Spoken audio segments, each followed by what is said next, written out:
পানির ভাপে তৈরি হয়ে যাবে তালের এই অসাধারণ কেকটি।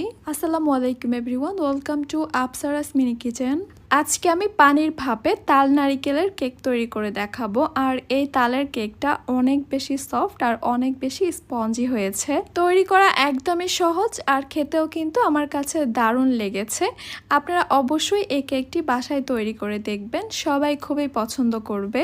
আশা করছি আমার আজকের এই তালের কেকের রেসিপি আপনাদের কাছে ভালো লাগবে। তাহলে আর কথা না বাড়িয়ে আমি রেসিপিতে চলে যাচ্ছি। প্রথমে আমি কেকের মোল্ডটাকে রেডি করে নিব। এখানে আমি সামান্য পরিমাণ তেল দিয়ে দিয়েছি। এবার আমি তেলটাকে চারপাশে খুব ভালোভাবে ব্রাশ করে নিচ্ছি। তেলটা ভালোভাবে ব্রাশ করা হয়ে গেলে এবার আমি এখানে একটা বাটার পেপার বা বেকিং পেপার সেট করে নিব।